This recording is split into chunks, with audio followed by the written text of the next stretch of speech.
Hello, good afternoon. Welcome to spring. Sure you're all ready for it. Mother Nature threw us a curveball, not the first one. I'd like to welcome today County Executive Ed Day from Rockland County, County Executive George Latimer from Westchester County. We have Matthew Driscoll with us. You can't miss him. He's wearing the pink shirt. He's the director of the New York State Thruway Authority. Roger Perino is the commissioner of the New York State Division of Homeland Security. We have Brigadier General Patrick Center with us. We have Catherine Rinaldi, who is the president of Metro North, and Todd Westheis, the chief of staff for the Department of Transportation. As I'm sure you know by now, the National Weather Service has forecasted a winter storm, another nor'easter for us, just to challenge us. This one is problematic by the forecast. It calls for a high level of snow. It's a high level of wet, heavy snow combined with high gusts of wind. And that's the problematic combination. The heavy snow that sits on trees, sits on power lines, sits on poles, and then high gusts of wind. They're suggesting up to 40, 50 mile per hour gusts, and that's what causes continuing problems, power outages, etc. We were aware that the storm was coming, so we've pre-deployed, as we say. We brought equipment down from upstate New York down to the Mid-Hudson and New York City and Long Island. The snowfall expectation in this area is 10 to 15 inches. New York City also up to 15 inches. Long Island 10 to 14. It gets lighter as you go towards Suffolk County, the eastern part of Suffolk County, where the storm dissipates. Again, with the high wind gusts, it is a problematic combination. We also have our rapid response teams in place, which will respond to the Long Island Railroad, to Metro North, and we also have the utility companies who have brought in additional personnel and additional equipment. As you know, in the past nor'easter, we had significant power outages, and those power outages remained for an inordinate period of time, as far as I'm concerned. You had some people, some places that went without power for 10 days. That is just not acceptable. The utility companies are regulated by a state agency called the Public Service Commission, which has an independent board. I called on the Public Service Commission to do an investigation of the utilities' response. I don't believe it was satisfactory. I understand the problem very well. I've been out in many storms. I know what they're dealing with. I get it. Heavy snow, trees come down, branches come down, and power lines come down. But welcome to what they call the new normal. We have 100-year floods now every 2 years. We have once in 30-year storms twice a year. The utility companies have to adjust for that reality. It's not a question of personnel and equipment. There's something called mutual aid. I get on the phone and I call the surrounding states and the other governors, and I ask them to send in their utility crews and their personnel. When they have a similar situation, we do the same thing. We send our crews to other states. Dramatic situations, Hurricane Sandy. I spoke to the president who brought in utility crews from California to help. So we get the personnel and we get the equipment into the state. The utilities are actually overwhelmed by the number of personnel and the amount of equipment. And have not been able to adequately and effectively deploy the personnel and the equipment.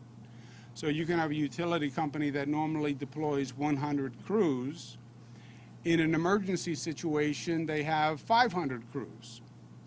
And their management system becomes overwhelmed in the deployment of crews. I've talked to crews that have driven overnight to come in from another state, and they're left sitting on the side of the road waiting for deployment. That is just not acceptable. And the PSC is in the middle of the investigation. I don't want to prejudge the investigation. Depending on the findings of the investigation, PSC is authorized to penalize the companies with a financial penalty. But look, I want the utility companies to understand the franchise is not a God-given right. You can read the Bible, Old Testament, New Testament. It doesn't say anywhere that a utility company has a franchise for life. And if a utility company does not perform, the utility company should lose their license, period. There are other utility companies. This is a very competitive business, and we can find other utility companies. And we have changed utility companies. We recently changed the utility company on Long Island. So we can do it. I understand the problem on a post-storm recovery. I also understand New Yorkers pay a bill for power. When they pay the bill for power, that's for power when it's sunny and power when it snows. New Yorkers are tolerant, but there's a limit to tolerance. And 10 days, you're past the tolerance level. The utility company should be at a point where they can get power on from one of these storms in just a matter of a few days. The past nor'easters have not been highly traumatic episodes. You know, we've had far worse than this. We're not talking about hurricane force winds. So I am very dissatisfied with what the utilities did. Again, they're regulated by the PSC. The PSC is independent.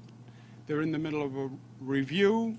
I don't mean to prejudge their review, but as a Westchester resident, I can tell you it stinks. Stinks is not a technical term. I'm sure the PSC has a better word, but that's my word for it. We are instituting a tractor-trailer ban on I-84 from the Pennsylvania line to the Connecticut line, a trailer ban on 684 from I-84 to the Hutchinson River Parkway, from the thruway, on the thruway from I-84 down to the New York City line, on 287 from exit 1 to 12 from I-95 on I-95 New York City line to the Connecticut line. I would encourage drivers, if you do not have to be on the road, do not be on the road. This storm was deceiving. If you looked out your window this morning, it looked like it wasn't going to be so bad. It's going to get worse throughout the day. It is getting worse now. I've been in New York City, I've been in Long Island, I've been in Westchester.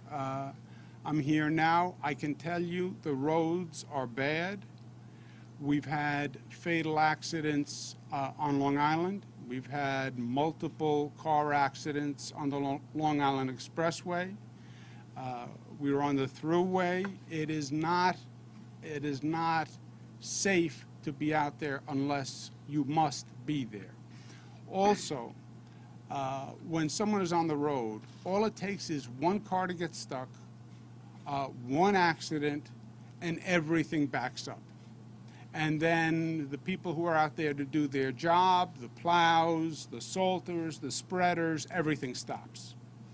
And when you have the snow that's coming down as fast as this snow is coming down, you block up a road and those plows get stuck, now we have a real problem. And it becomes a cascading effect. So if you don't have to be on the road, don't be on the road. Also, the MTA, Metro North, Long Island Railroad, they're doing their best to keep up with normal traffic. They could very well adjust their schedules later in the day. So keep that in mind also. If you think you're going to have a regular commute today, chances are you're not. So please keep that in mind. I've done a declaration of emergency for Putnam, Westchester, Rockland, New York City, all 5 boroughs, Nassau, and Suffolk. On the pre-deployment, we have 300 National Guard who have been pre-deployed throughout the region. We have hundreds of pieces of equipment that have been sent down, large plows, spreaders, medium-sized plows. We have emergency equipment pre-deployed, generators, water, meals, etc. And we have 5,500 utility workers who are currently deployed. That number will go up to 6,100 by this evening. So that's a significant number of personnel and pieces of equipment where you hope for the best, you plan for the worst. The worst is the heavy snow, the gusts of wind. We have power outages again. As of this point, we don't have any significant power outages anywhere in the region. So, so far, so good. But we're planning for the worst. If you have an emergency situation, we have a hotline, 866-697-2434. That's if you get stuck in your home, if you have a medical emergency, if you wind up without heat, if you need shelter, that's the number to call. I want to thank all the first responders and the personnel who are out there, the state police, the local police, who are doing an incredible job. I want to thank the plow operators. I think I'm a pretty good driver, and I was in a plow a couple of weeks ago. God bless those plow operators. There is a lot going on. There's a lot to see. It is a grueling job with a high level of skill. So kudos to them, and anything we can do to make their life easier, we should. I also want to thank County Executive Ed Day and County Executive George Latimer. One of the reasons this works as well as it has is because we work as one, and the coordination is extraordinary. The snow doesn't come down just in Westchester or just in Rockland. You know, it doesn't get to the Rockland border and say, well, I'm going to stop here. And when you have county government working with the state government, working with all the police units as one, that really makes a difference. And we're blessed to have great individual leadership in Ed Day and George Latimer. And when we then all work together with the state, it's even better. And that's what we have been doing. We planned for this over the past few days. We're executing it today. But we need the cooperation of people. Stay home. The airports are basically closed. The schools are closed. The roads are really dangerous. So unless it's an emergency, please stay home and let the professionals do what they have to do so we can get up and get back to work. With that, let me turn it over to County Executive Ed Day, and then we'll hear from County Executive George Latimer. Thank you. Thank you, Governor. Welcome to springtime in the Lower Hudson Valley. First, I want to thank the Governor for taking action and being here in Rockland as we engage in an action plan designed to address the challenges that we see in this storm, the latest storm we're hitting this area.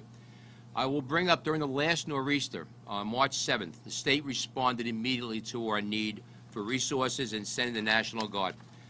That helped our utilities restore power and clear debris. And the Governor and I also agreed on one major point, which he mentioned earlier. Prolonged outages were unacceptable, and we expected immediate, tangible action. There are results to this before the investigation is going on. The CEO of O&R has assured me this morning that in addition to a full complement of personnel, there are additional 200 linemen on hand and ready to be immediately deployed as necessary. And today the Governor here is with us, offering up any assistance from the administration as we deal with one more nor'easter, hopefully our last one. But I want to assure all Rocklanders that we are taking all necessary precautions to keep our roads clear and our families safe. and we are very grateful to have a governor as a partner in this effort. The resources provided by the state play an essential role in our response and help ensure the safety of all our communities. So, Governor, I genuinely appreciate your engagement and your leadership as we respond to yet another major storm here. I urge Rockland County residents to stay off the roads unless absolutely necessary. Please don't become a statistic. Please don't put our valiant first responders in harm's way by making them come out to find you and get you and bring you to safety. Take the common sense precautions that have been repeated all so often, and most of all, stay safe and get home to your families in one piece and enjoy the evening. With that, I also want to extend a welcome to someone who could not make it today, County Executive Mary Ellen Odell, who was tied up in Putnam today. And also, right now, I'd like to introduce our newest county executive from the Lower Hudson Valley, a good partner and a friend, George Latimer from Westchester County. Thank you very much. Well, I'm very appreciative of the work that the governor has done and the state resources that have been made available to Westchester County and the neighboring counties. We've had senior staff people, Kathy Calhoun, Letitia, and others who've been on the ground with us through these difficult weeks. We've had a couple of difficult weeks, all of us have, and certainly Westchester has been battered by this. We've had the power outages with Con Edison and NYSEG, and we've been very tough on expecting a much higher level of response than we've gotten. We're hopeful going forward that today's experience will be a lot better. We understand that they have more resources available, and I think we owe some of that to the governor's emphasis on the performance of these utilities and also the fact that the PSC is clearly watching. But we hope for the best, and we look forward for a good cooperative relationship going forward. In our county, we have a county airport, and while the airport itself is open, the runways are open. Most of the commercial flights have been canceled, so prudence says call ahead, check with your carrier before heading out to our county airport. Our Beeline bus system is still operating, and as the weather gets worse, we'll adjust the operation schedule based on what we see as specifics on the ground. We're very indebted to our local DPWs, our local police force, fire department, EMS people who've worked very closely together, and in combination with the state, again, the governor, deploying members of the National Guard who've come into our communities, tremendous professionalism, the state police and our county police force working hand in hand has been very appropriate. I hope that since this is my first 3 months in office, that by the time we celebrate the first day of summer, we have no reason to be here talking about snow. But it is good to know that the state is with us, our fellow counties and our local governments are working together as a partnership. So, Governor, thank you very much again for your leadership. Much appreciated. Thank you. Thank you. Maybe this is Mother Nature's way of welcoming George Latimer to being a county executive. It's her accelerated orientation course. Let me invite my partners up here. Any questions that you have for myself or County Executive Latimer or County Executive Day? What do you think would be an expectable duration for storm power? Okay. I don't depend on the storm, but in general. No, but it does depend on the storm. And it depends on how many outages that they actually have and the nature of the outages, right? We've gone through some horrendous situations. We had Hurricane Sandy. We had Storm Irene, where you had thousands of outages. And not just outages, you had trees down everywhere. You had poles down everywhere. That's one situation. So it's the number of outages, and then the nature of the outage, which is it just the lines have broken because branches have fallen, et cetera, or is it replacing poles and boxes? So it depends on the storm. The last nor'easter, I don't see any justification for a 10-day period of time to restore power. I don't. Look, and I've been there. We've gone through the whole host of Mother Nature's wrath and fury, and we've dealt with far worse, and we had the power on sooner. It was not an extraordinary event. You know, heavy, wet snow is to be expected. Wind gusts are to be expected. We had the personnel come in. I mean, I spoke literally to crews who drove in from other states and were not deployed. So I put the blame fully at the feet of the utility company management. period. And I join County Executive Day and County Executive Latimer in saying it was their performance that was subpar. And look, New Yorkers get it, right? After Hurricane Sandy, people were extraordinarily tolerant because they understood this was a monumental, catastrophic event. But storms like the last storm was not a catastrophic event. It really wasn't. And the utility companies need to be able to deal with it. Now, they're going through a period of adjustment. Many of these institutions have been in place a long time. And for them, these are relatively new experiences. And that's true. But it's been relatively new for 3, 4, 5, 6 years.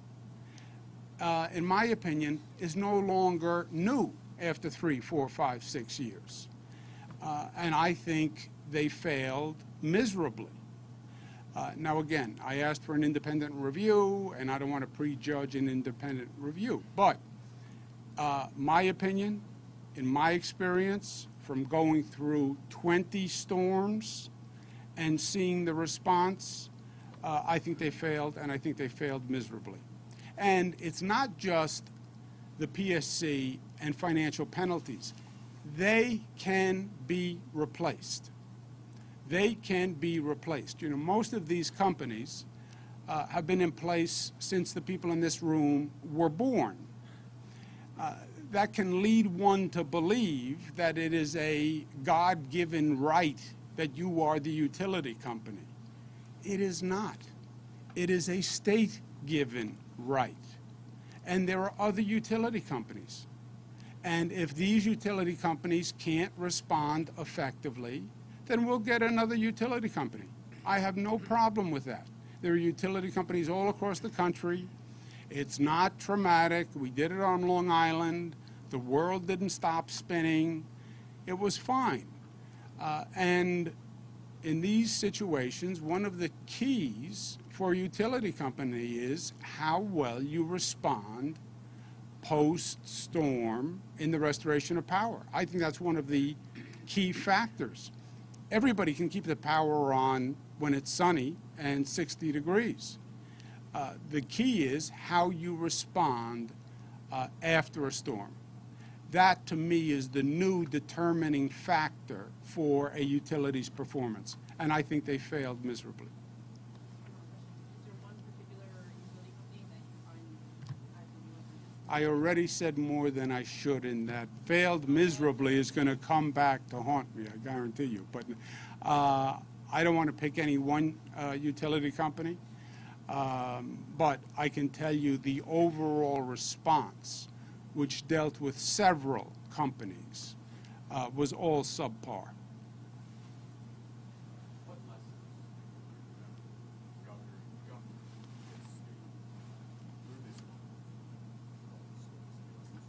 Defer all tough decisions to the county executive, and then blame the county executive. A couple of lessons. One, I'm not kidding, George. That's it, right. He's deadly serious, George. I was in the state legislature. Number one, pre-deployment. If you wait for the storm to hit, it's too late. You either have to have the personnel and the equipment in place before, or it's too late. Because once the storm hits, you can't move equipment, you can't move personnel, etc. Two, take the forecast, but adjust for a variance in the forecast. I once said after a storm that the forecast was wrong. And I was barraged by weather forecasters all across the country. So I won't say that anymore. But take the forecast, but adjust for a variance in the forecast. Three, we have equipment and personnel that we didn't have 5 years ago. When I say the utility companies should redo their approach, we have. We have a totally different emergency response than we ever had before. More equipment, better equipment, We have regional depots now all across the state where material is pre-deployed on a permanent basis. And then finally, coordination, coordination, coordination. Rockland County can't do this on its own. Westchester County can't do it on its own. The state can't do it on its own. But forming those relationships, forming that coordination, which is easier said than done, that has to also happen before the event, and those relationships and coordination has to be practiced all along, so when you flick the switch, everything works, because that's what a storm is. You flick the switch, everything has to be there, everything has to work, everybody has to know where the other person is going to be. You gentlemen want to weigh in? I'm serious about that blaming the county executive. Okay? Thank you all very much. Thank you. Thank you. Thanks very much, Governor. Good to see you. Good to see you, brother. Everybody good?